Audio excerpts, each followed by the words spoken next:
Okie dokie, boys and girls, it is day 254 of bulking to 75 kilos with calisthenics, and I'm in a bit of a difficult spot, a predicament here, because, well, last time I did not do my hamstring training because of a weird feeling in my tendon in the back of my leg, and today it's feeling better, but I still am not gonna do any heavy training, right? So I can't do the optimal training, the training I want.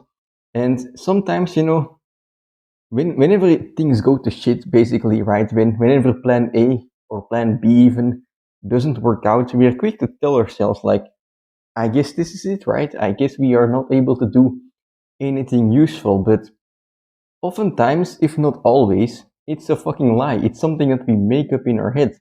Because what is something useful? I believe in the context of training, right?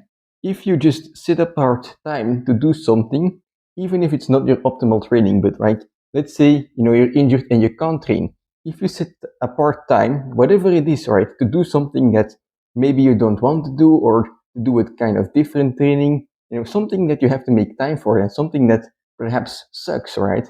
If you can do that, right, whatever the activity may be, it doesn't even have to be training, right? You get the mental rewards from it because you know that you're doing it because you can't do plan A, right? So you're still doing it in relation to your training. For example, let's say I am unable to train anything, right?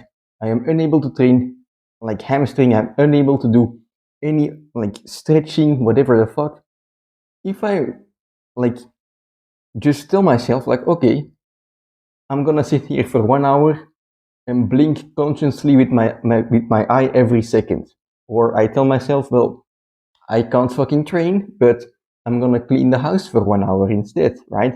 If you just do something like that, of course, you're not gonna make hypertrophy gains, right? The gains are fucking shit, but you're still pushing yourself to do something because you love training, because you want to progress in training, even though you're not directly progressing, right? But afterwards, no matter what the activity you did, right? You did it and it fucking sucked, but you did it anyway. And it's gonna help you with your mindset for when you get back into the swing of things. So today as well, right? I'm not able to do what I want to do. Like I'm not able to do the fucking weighted Nordic curls horsecock as hard as possible, right? Because I'm just gonna tear my fucking tendon, right? But I can't tell myself that I'm not able to do anything. It would be a fucking lie. You can tell yourself, I don't want to do anything because this and that. That would be true. Oh, I don't want to do anything because, I feel like shit and I don't want to clean the house instead, right? I just want to be a lazy fucking ass. But then, well, be honest with yourself, right? Then you say, today, I'm gonna be a lazy fucking ass and I'm gonna accept the consequences of that. I'm gonna accept the consequences that afterwards, I have to tell myself that I did not do everything in my power to keep my mindset positive, right? And to get out of the slump. So that's your choice to make. I know which choice I'm going to make, even though it's not easy. I sat there on the couch before entering this couch, and talking to you guys. I sat there for how fucking long? Over half an hour because I didn't want to fucking train.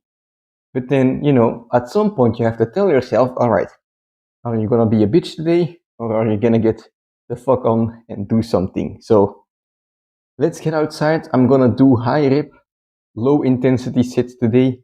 I'm gonna do finger assisted full reps basically.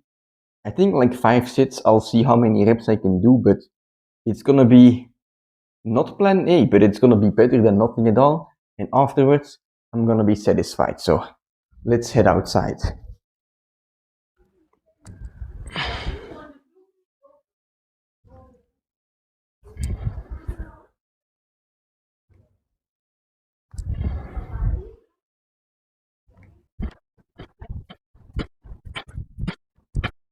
Okay, so that's one set done, 10 reps, and it's very easy. It's not like I was injured badly and lost a lot of strength.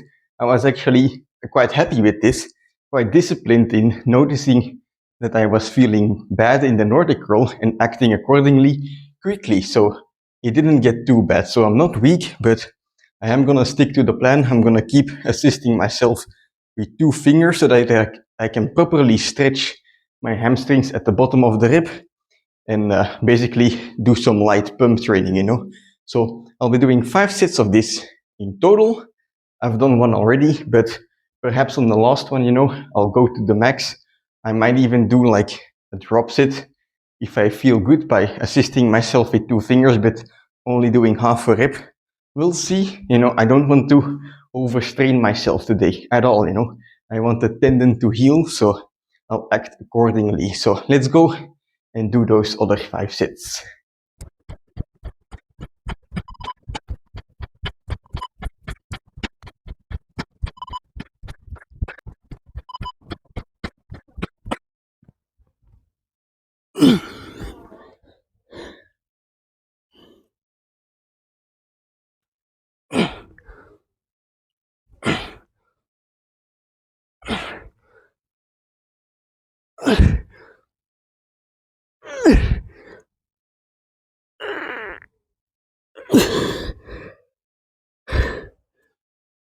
Alrighty, so that's 5 sets done. I'm not gonna do more because sometimes, especially in the beginning, I did feel my tendon still a tiny bit, so I want to leave it, to heal.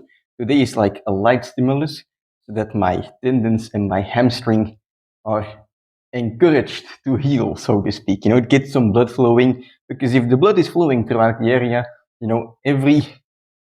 everything you need to repair the muscle, all of your nutrients are gonna go there as well. Any inflammation that has been pent up will be taken away. Any nutrients that need to get in will be taken in. So it's very important to keep moving. But anyway, this training is very short. Now, what I was saying in the beginning and kind of want to elaborate on is when your plan A doesn't work right, when you're not able to do the training you want, oftentimes you will find that you have some spare time because the training or the time that you would spend on your training is now suddenly poof, it's available, right? And then most of the time, or what I used to do a lot, is just spend that time on the most useless shit, like, watching YouTube, watching Instagram, whatever the fuck, right? I would not spend it wisely. I would not try to improve anything, right? I would not even like read a book or something. But what you can do, right, is take up another area. Like, how many of you guys are stretching consistently, right? I bet 90% isn't. I'm not. How many of you guys are consistently doing, prevention for injury, like rehab exercises, but it's prehab because the injury hasn't happened. So, like, for example, what I'm gonna do now is I'm gonna do some exercises for my shins because I like to run, and if I do these exercises, my shins will, get some blood flow and they will be stronger. So usually I don't do this at all, but now I have the time. So, you know, you can turn a sucky situation into something better. Of course, not ideal. Plan A is always the best, but you can turn it into a good situation still, or a better situation, by just doing everything in your power, right? To like fill up the time, right? Spend it wisely. If you can't do something physical, do something mental. Read a book, right? Do some studying on how to prevent whatever the fuck happened to you next time. I don't know, figure it out. There are so many things to do. I can like give all of these suggestions, but in the end, you have to be a bit creative and find out for yourself what is the most useful. And oftentimes, if not always, doing nothing at all, just being a lazy sack of shit, is not going to be your best option. So let's get started on these accessories. I'm not gonna record them, it's some running stuff. I don't think it's interesting for many people, but you know, today is a useful day. I did not want to start it, but as soon as that first set happened, I was happy that I fucking, was getting after it. Right now, I'm happy that I got after it and that I'm still choosing to spend the remainder of my time doing other things as well that I usually don't get to. So, whatever the fuck happens to you, it's how you look at it, right? You can choose the classes through which you look at life, look at training. So, get some fucking binoculars, I don't know. Like, look into the future and see what gets you to your goals. That's all I'm trying to say. So, I'm gonna finish up things here. And I'll see you tomorrow for a push day. Yes.